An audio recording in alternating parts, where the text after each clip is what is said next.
This episode, The Rise of the McMansion, an analysis of how much bigger homes have gotten. I came across an interesting article in Business Insider magazine, and it basically was talking about the rise of the McMansion. So we thought we would go over some of the key points in this particular article and give our take on it for both the importance of this to the homeowner and to the handyman as well. Welcome to the Handyman Pros Radio Show, home improvement and maintenance tips from the pros. Thanks for listening to another edition of the Handyman Pros Radio Show, where our goal is to help save you time, money, and aggravation on your home maintenance and repair. This edition's entitled The Rise of the McMansion, an analysis of how much bigger homes have gotten. And to help me explain, I am here with the McMansion living dude, Mr. John. Johnny, what's going on? Oh, just enjoying my McMansion. That's right. That's right. Can I get fries with that? Can I get fries with that? The closest thing I'm going to get to a McMansion is a McNugget. So, a McHappy Meal. Yeah, Happy Meal. Right, right, right. Where's my toy? So, boy, that brings. Anyways, Larry, any good stories this week, Johnny? No, not really. I'm gonna do some cabinet work tomorrow. How's that? Oh, fun! Something different. Fixing cabinets. Yeah, well, that's still something different. Yeah. So I'm looking forward to that. Yeah, little different set of skills there. Is this for you or is this for a client? No, it's a client. Just for a client. Yeah, cool. So, anyways, this is an interesting article. When you and I were discussing this, it says that, this is from Business Insider. Yep. Right. Give credit where credit's due, and then I'm going to jump in. Noah Scheidlauer, and this is published on the November 7th of 2023, right? November 27th. Yep. All right. But before we get started, there we go. Folks, please remember to hit the like and subscribe button. We are trying to spread the word about the Handyman Pros Radio Show. And to do that, we are working the algorithms. They are challenging, to say the least. And anyway, hitting like and subscribe tells the algorithms what people are listening to and what they like. And so if you would, please do that. Give us a 5-star review. Hit that. And give us a 5-star review. Yeah, do that as well. We would really appreciate it. We really, really appreciate that. We're trying to get you Yes. So. Well, Larry, this was a good find. That the article's entitled "The Rise of McMansion." Although when we were talking about this, we're like we were a little confused that they used McMansion versus then they kind of got blurred into, I think, a median home size. Yeah, all the homes. It seemed like to me. We're going to go through these slides, folks, just so you understand this. That you'll understand what we're saying once we get into this. But I think what I'd like to say, Larry, is that what this thing is going to do is what's it mean to you as a homeowner, and what this means to you, the handyman out there, right? Because that's something we want to bring up as well. Because we can talk about this stuff, but if there's no big takeaway on it, then if it doesn't benefit you, then what are we talking about here? Other than it's kind of interesting, but we'll kind of go through this a little bit. But John, they get to listen to you and I tell our corny jokes and all that kind of stuff, and give her a great you lucky whatever people. You poor souls. That's all I can say. Anyways, all right, Larry. They've got a number of charts in here, and the charts we can put the story behind these charts. Right. So let's go ahead and push up the first one.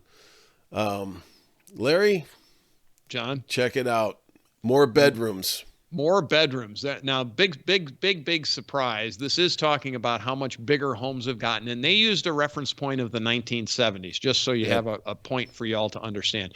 And again, we'll post this article if you want to read the actual article, but we're pretty much going to touch on most of the points anyway. Yeah. But yes, it's certainly looking like, according to this chart, that the number of bedrooms has been increasing since the 70s, which actually makes some sense. So it's not some of this stuff is, I don't know if I want to say it's surprising, but I think there's reasons behind a lot of it. And anyway, so we'll just go that. We're going to put a synopsis together about some of our concepts of why these things are happening the way they're happening. I think it's interesting here to note that 2-bedroom homes are basically been very level through that period of time, and 2-bedroom homes are generally considered I guess you'd call them smaller homes, but very, very consistent. 3 bedrooms has been the one that's been squeezed a little bit by adding the 4th bedroom. So homes seem to be getting a little bit bigger, more bedrooms, obviously. Yeah, and I think things are getting a little bit more expensive too. Yeah, well, and that's what they're kind of talking about in the article. Right. On Goldman Sachs expects the home prices to remain elevated. Yep. Amid record unaffordability levels. So what we have going on right now is we've got these obscene interest rates, and we've got people. Relative, but keep going. And well, they're and they're at 8%. Nobody can afford. Nobody. I mean, it just really puts a damper on your first time buyers. It does. And buyers, nobody can move because, if you move from one house to another house, you're going to be pulling a mortgage. Nobody wants to do that. So everybody's sitting on all this inventory. Yep. And it's kind of a mess. Anyways. So that's it. So we're seeing bedrooms go up. What's the next one, John? Here's another big surprise here. Look at this. Bathrooms are going up as well. Yeah. Yeah. And this is referenced from the 1990 to 2020. Yes. And you'll see the bathrooms are, 3 or more. So let's talk about what this means, right? Let's pull out the nugget here. So for the handyman out there, know your bathrooms, know how to fix them, know how to work on them. And as homeowners, you got more things to keep your eye on. And I'll tell you, a lot of problems come out of bathrooms, right? You got shower leaks, you got new faucets, you've got leaking toilets, you've got gas leaking faucets, the whole thing. So you've got a bunch more in parts. It's one thing that there's a lot more moving parts now. A lot more moving parts, compared to bedrooms, for example. Yeah. So, in a bedroom, basically all you're really worrying about are things like windows and shades, right, and cleaning out the bugs. Yeah, and maybe some electric, right? So, cleaning in general. Yeah, right? Cleaning. Bigger the house, the more cleaning you have to do. But in a bathroom, as you know, or if you don't know this, but it's pretty simple. There's a lot more complex appliances. So you have sinks and you have faucets and you have supply side water and drain side water. Yep. You have usually a lot of tile, and maybe or maybe not, but you have some kind of tile generally, or some kind of waterproof material. I will say that's a true statement. It is waterproof material. You do have that funny thing called a toilet, which has a bunch of internal moving parts in it as well. And all of these things involve water. And as we've said so many times in this show, water is your biggest danger to your home. It's the most destructive item for almost everybody's home of all the things to worry about. So adding bathrooms does add a level of complexity to your home. Doesn't mean it's bad. It's just more to keep your eyes on. And again, John said it from the handyman side. It's more know your bathrooms, know what you need, know how to fix toilets, know how to fix faucets, know how to fix plumbing leaks, know how to fix, both supply and drain side plumbing leaks. So there's some significance here. It's important. Yeah. And this is one of the big nuggets I took out of there for our business. Right. And quite frankly, and for the homeowner, I mean, we try to bring to light all these things where you need to keep your eye on things. And this certainly is one of them. And I'll tell you what, I chased my issues in a round robin in my house, because I've got three bathrooms or whatever. And, I'm bouncing around to each one every once in a while, Something's here. Something's up. Something's up. Tell the story about your toilet, right? So your toilet. I know we've probably told it before on one of the other Well, shows. yeah, this is a good one. So, I just did this for my neighbor too, and he ran into the same thing. A big water bill, didn't know where it was coming from. Yep. And I experienced the same thing, and it was like a silent killer thing. It was like, this thing was leaking and I couldn't even hear it. Yeah. But right, I knew, right. it really had to concentrate on this thing, and it was leaking to watch it. And I fixed it. What was actually leaking? It was the flapper valve. The flapper valve. Yeah. Okay. So, we've talked about this ad nauseum, but how to fix all these things, but keep an eye on this. Now, if you have, let's say you have, let's go back here onto the number of bathrooms, 3 or more, and you're not using some of them, they tend to get forgotten. And that's my point. Yeah. And then you're like, wait a minute, why is my water bill going up? and you might not even hear your toilet regenerate, Right. get dropped Right. down. That's Right. what happened to me. I was surprised because usually when it leaks a lot, You hear it. Yeah, you'll you hear hear it. it Or you refill. see it. Or you can see it too. Mine, nope. Nope. So, anyways, folks, that's one of the nuggets that one of the takeaways here that comes out. It does bring up another thing too. Mhm. So I just want to mention this. We have mentioned this. I think we've done a show on pressure relief valves, but folks, your house has a thing called a pressure relief valve. And I'm going to make the relevance to the bathrooms. You'll understand this in about a minute. Pressure relief valve takes the street pressure of the water from, say, about 100 pounds per square inch and knocks it down to whatever you set it at, but it should be set between 45 and 60 psi. You don't want it any higher than 60 psi. Here's the significance of that. If your pressure relief valve goes, it can damage all of the valves in your faucets and toilets. And toilets are the ones that get hit most often because they use a lot of plastic parts in toilets today for the inlet valves. And so those inlet valves are not as robust as a sink. I'm just going to cut to the chase. They're not as robust. And so if you get a spike over 60 psi, there's a good chance you're going to blow those valves out. All of a sudden, all 4 of your toilets are running and you don't understand why. It's an indication of a different issue. So just be aware of that. I just mention it because I've lived that life. I went into somebody's house and they're like, well, they said, well, my toilet's leaking. And I just did a courtesy check on the other ones while I was at it. And I'm like, you have all your toilets leaking. Then I did a pressure test on their water and they were running 130 PSI at their sinks. And that's way, way, way, way, way too high. So it was the PRV valve that needed to be replaced. So a different issue. But anyway, just understand that's an indicator of a different issue. It's a root cause problem. All right. Number of floors. Number of floors. Yeah, this one hasn't changed a whole lot. So basically, the vast majority of homes, again, so John, let's go into this thing. These are median figures that we're looking at here. So all of the things in these charts are based on median. Median is 50% is bigger, 50% is smaller. It's not average. It's 50% is 50% is smaller. So we kind of laughed because I personally don't consider, you'll see when we get to square footage that doesn't mean your houses are, quote, McMansions, that they're huge, that they're these big houses. This is just housing in general. So this particular one, not a big surprise. Homes are basically 1 and 2 stories, and then there's 3 stories or more comprise a very, very small percentage over the top of that. So one of the things that they mentioned in the article on this is that, the homes, that there's been a lot of 1-story homes being built. Now, I will say that there's reasons for that too, right? As people get older, you don't want to climb stairs and so on and so forth. Ranch style homes are kind of back in. And the affordability of big homes is kind of tough right now. It's tough. So that's why, it's kind of remained constant like that. There's more to it, John. Have you ever lived in a more than 2-story home? Yeah. Yeah. Honestly, I did too. One of my very first homes was a condo, and it happened to have 3 stories. I don't care for it to be honest. No, man, it's a lot of up and down the freaking stairs. So you'll see a lot of if you live in a townhouse, a lot of the townhomes are cubic. They go straight up.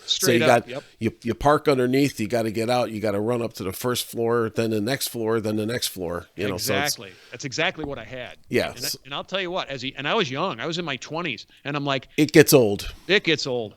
So I think that's the other side, is that there aren't as many 3-story buildings because people's preference is just either ranch or 2-story. 2-story is not so bad. Yeah. And when we talk about that, I mean, basements aside, we'll talk about that in a second. But this chart here, this is the median. This is square footage, right? Yeah, so square footage has really gone up since 75, right? Since 75, it's about a third bigger, right? So in 75, it's showing around 1.6 or 1,600 square feet, and now we're at like 2,400 square feet. So that's an additional 800 square, what's my math? 16, so 4 plus another 4. So it's 800 square feet bigger, roughly, in terms. And that's about a third of the total size. It's 800 and 800 is 16. Add another 800, you're at 2,400. So, just kind of fudging this chart. I mean, what we're looking at here is probably somewhere around the 2,300 or 2,400 square feet. Yeah, you see the chart. Is about the median right now versus what it not that long ago was maybe, down here at 2,000. So we're at, I mean, this kind of bigger telling. homes, man. Yeah, it's telling. It is telling. I think one of the interesting things right now, because we're in this highly inflationary period, is if you look at the chart in 1980, right? And John, you and I are old enough to remember this. There's a huge dip in the size of the homes, and the actual reason I think the reason for that is I remember those days, John. Yeah. I know you do too. This is 1982. It was January 1st. The average size was 1,520 square feet. Home interest rates at that time, because I remember I was graduating high school. They were in the 16% range, 18% range. I know people that paid 18% on a home mortgage in those years. And folks, if you think that doesn't affect how much home you can afford, you need to learn math. And you can take away from it right. You can take away from it right now what it means from where we were at 3%, we were at 3%, now we're at 8%. And when you do the math, you probably added, $1,000 a month at least to a mortgage on a regular home. It's a bunch. And what that equates to you can afford a smaller home.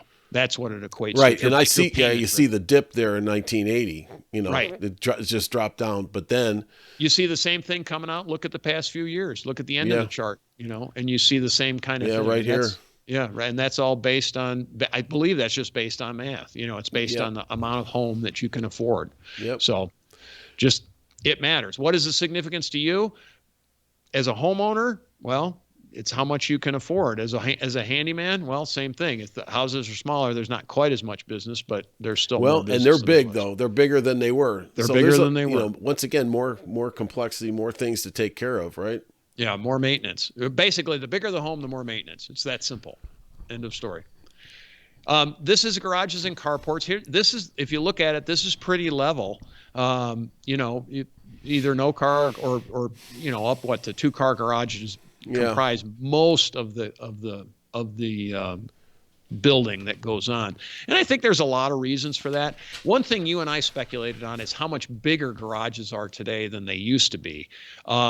And I know if I'm building a house, I'm going to build a pretty good sized garage. It's going to be deep. I had a home that was built in the 90s. And I mean, you pulled the car in and you basically touched the bumper to the front wall and the garage could just barely my first house, we had a 1-car garage. Ugh. And you can barely get out of the car when you put it in especially a 57 or 56 Chevy. Believe me, I can't tell you how many pictures I can't tell you how many pictures I have of that car sitting outside. Yeah, of course, because you couldn't even get it in. Yeah, you couldn't even get it in. And for whatever reason, they did that in the 90s too, and it was part of the building style. And I'm like, oh my God, this is awful. So if I'm building a garage today, I'm going to it's going to be longer than the cars. It's going to be big because I want that space to be able to I like, hey, I like my shop. I'm not going to lie. Right, I don't have one right now. And it's one thing I truly miss. So, and one of the, I'll just add this. And one of the things that I find, around here is that there's a lot of three-car garages. Yep. And so as once again, this we've said it before, but it adds more complexity, even though it's a garage. But you got garage doors, you got openers, you got more lighting, you have bicycle racks in there, you've got shop, you got all kinds of things that people will ask for in that garage. Cabinets, everything. Right? Exactly. Shelves, cabinets. So for you, handymen out there, that's some business, and for you homeowners, customizing garages is a big thing. It's a good segment of your business. I've hung a bunch of racks for people and a whole bunch of that kind of stuff. And just another aside too, the single largest moving part in any home usually the garage door. That's it. It's the biggest moving part. So AKA meaning it's also the biggest thing that's going to fail, right? Because it's a big piece of equipment. So. Yeah, anyway. Not to mention garage floors, right? Which we are there personally to see. And then you want to get customized. Yeah, we have a good friend, a good client. He's a friend and a client, but I mean, he did his garage door, dude. It was something else, man. It's epoxy coated. That was the Mac Daddy. Okay, so yep. So anyway, All right. Air conditioning. No Air surprise here. conditioning. Yeah, this one is no surprise. I personally think this is due for a couple of different reasons, but I have is because the actual cost of air conditioning units is actually adjusted for inflation, I believe has come down. And and today homes are built with central air just as part of the design structure. Yeah. Whereas the home I grew up in was built in 1812. It was added on to in 1953, right? So Did they have electricity back then? No, there was no. It was exactly. So and all that stuff. So it's been updated over the. Well, I shouldn't say it's been updated that much. I mean, still had horsehair plaster and wood lath for the walls in the main section of the house. But in the addition of the house, and this was in upstate New York, so it was cold. We didn't have air conditioning. If we needed air conditioning, it was only about 2 weeks of the year that we needed it anyway. And my dad was not going to spend the money to do it, and I don't blame him because he just.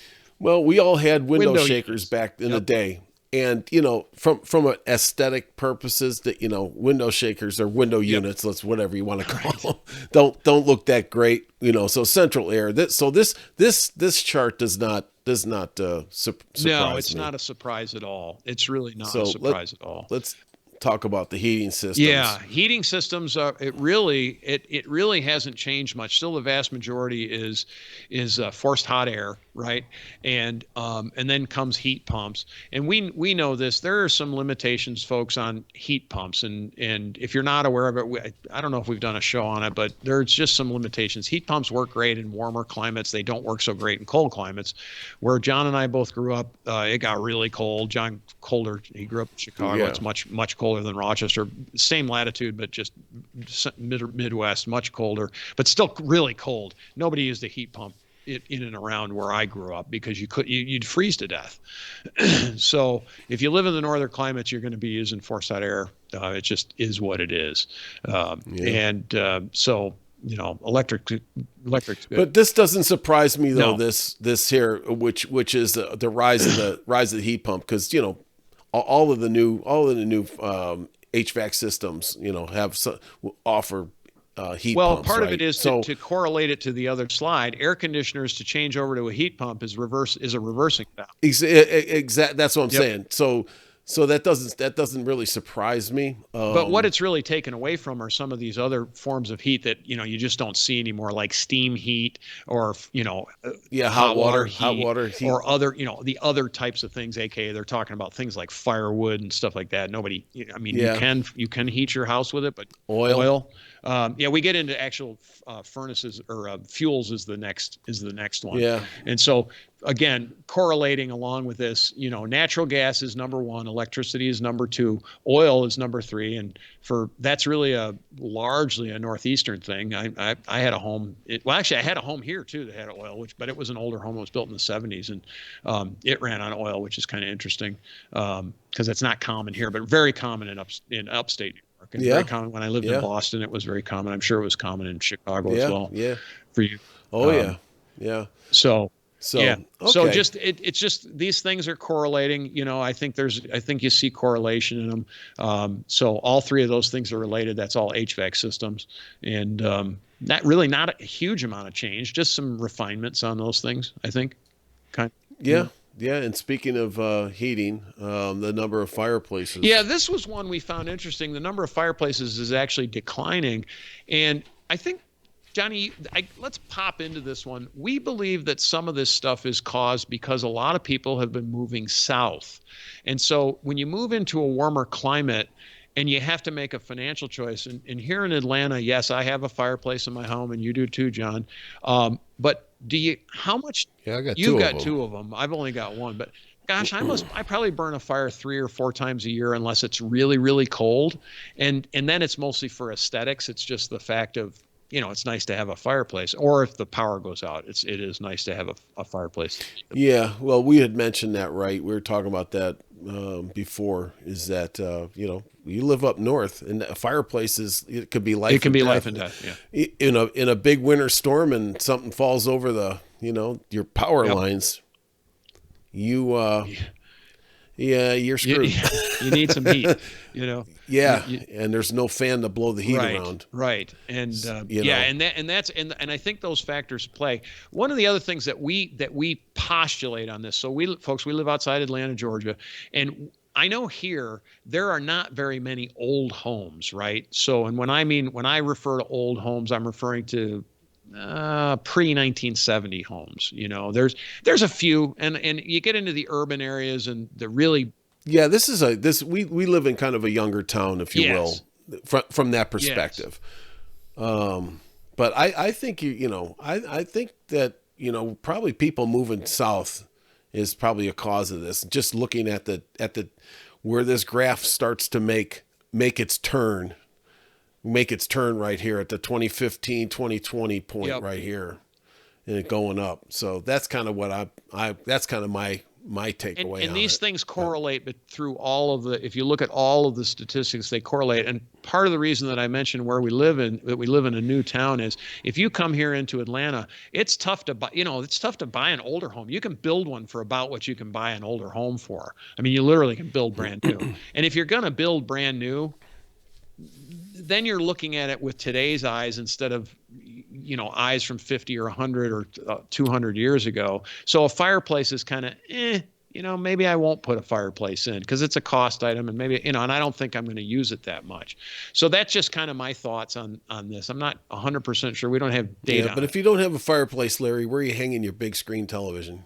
Okay, so lots of places, anywhere. Where do you want it? Yeah, but all these people have to put them. Everybody's putting them above their fireplace. Well, true. So, okay, so let's move on and talk about wall material.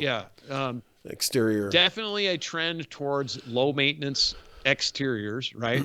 Probably the highest maintenance one I see there is wood, and it is definitely declined. People are not using wood siding much at all anymore. Brick has stayed pretty constant over the years, right? And it's an outstanding exterior cover. Stucco looks like it's grown a little bit, but I think kind of it's sort of stayed relatively in stasis to me. Yeah. So we had an event in the stucco business. Yeah. Right. At one point they came out with something new, if I remember right. Synthetic that was stucco. Pretty. Yep. Yeah, it was pretty nasty. Didn't work too well. What I take away from this is I'm not going with the McMansion as much on this one. Once again, I think this is more the median. This is median. Just the median home, just in general. But the rise of what you just said was low maintenance, like vinyl siding. I don't see any vinyl siding on any big homes, but I do see, the hardy plank, the fiber cement stuff. Yes. Okay. Hardy plank is pervasive. Great planks, great stuff. And then the other thing I take away from this is that there's probably a rise of using all that because, listen, it takes some talent to lay brick. It does.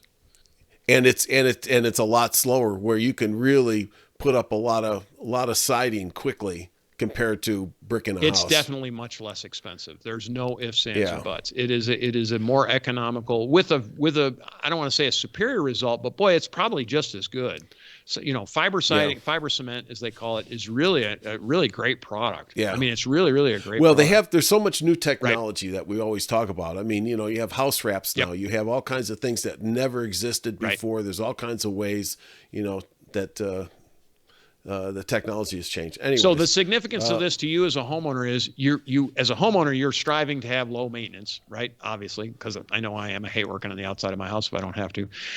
But as the handyman, you need to learn how to do cement fiber siding repairs and things like that. It's going to be critical that you know how to do that.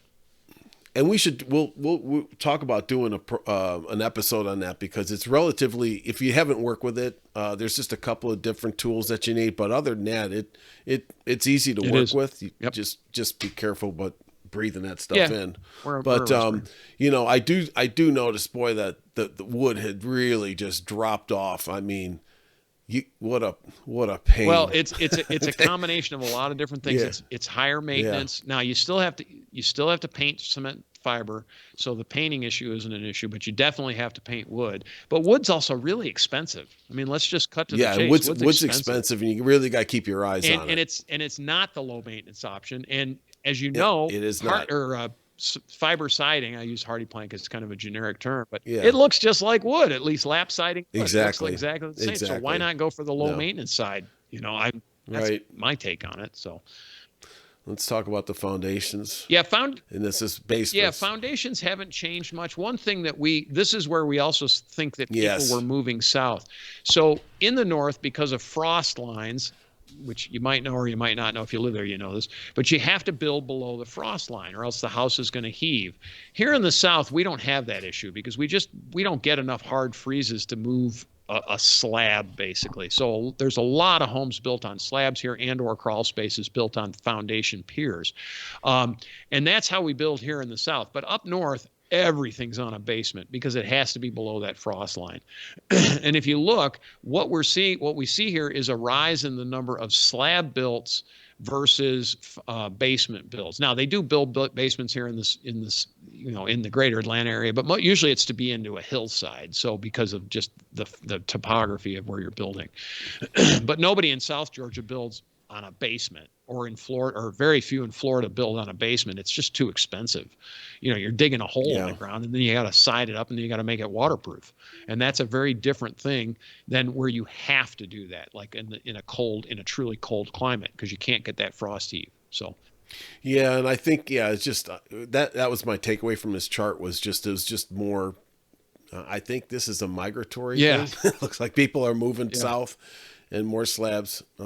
So, I mean, Texas, it's all on slab on grade or whatever, right? Slab or piers, they put them on piers. They'll give you a crawl space. Really common, and they build a few basements there, just mostly, again, if it's into a hillside, they do, but you're not really going to you're just not digging a hole in the ground and putting stuff around it. Yeah.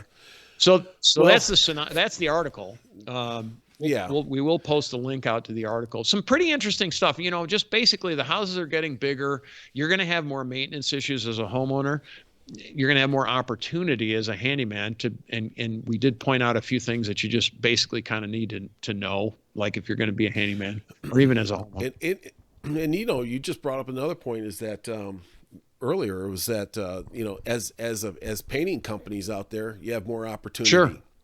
Bigger homes, and the siding. And roofing and the whole deal. The bigger the home, home expenses rise in an exponential curve. They don't rise. It's not linear. Because your house is 2,000 square feet versus 1,000 square feet doesn't mean it's twice as expensive to maintain. It's actually probably 4 times as much to maintain, maybe 3.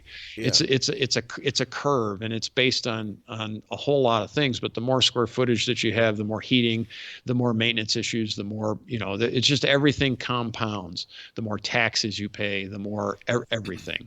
So yeah. Right. And we don't want to get into a long political discussion. Most of you probably wouldn't want to hear it anyway. Or if you did, we'd probably, I don't know, whatever, maybe someday, right? Maybe someday. But from our take on this sort of thing, the bigger the home gets, the more opportunity there is as far as a homeowner goes. And also the more expense goes for a homeowner. On the homeowner side, there's more expense involved. Actually, on the handyman side, there's more opportunity. And on the homeowner side, there's more expense. But it's just some things to be aware of. And trends are important, particularly if you're going to sell your house. So my mother and father-in-law live in a 70s model. It was built in 1972 home. And I have to tell you, the bathrooms in that place, they're like a shoebox closet. They're awful. And I now know why we build bigger bathrooms, because it's terrible. Yeah. There's been a big change in the housing market. There's no doubt. So Larry, anything else? I don't think so, John. Is the spaceship landed? Are we taking that bad boy apart yet? I don't know. We're putting siding on it, though. We're putting fiber siding on it, baby. Fiber siding. Here it comes with. All right, folks. Well, with the hardy plank. That signifies the end of the Handyman Pros Radio Show. If you have any questions, comments, or concerns, please send us an email, questions@handymanprosradioshow.com. We do, we respond to most of the emails. I do owe somebody a couple of checklists out there, but anyway, be that as it may. Somebody wanted the whole list on the length of property, how long your stuff at home lasts, and I will send that to you. I've been lax in my duties. But we're always looking for content too. If you have a show you want to hear, please don't hesitate to reach out to us or drop us a line through our Facebook page. That's at Handyman Pros. We've got a good, very active group out there. Johnny and I are posting stuff all the time, but we're getting a lot of good stuff from some of our members as well. So all of those are ways to get a hold of us. Smoke signals work. He's pretty good at responding to those. So, all right. And with that, Johnny, what else we got? That's it, folks. I hope you have a great week. Larry, get back to work, and we'll all see you next week on the Handyman Pros Radio Show.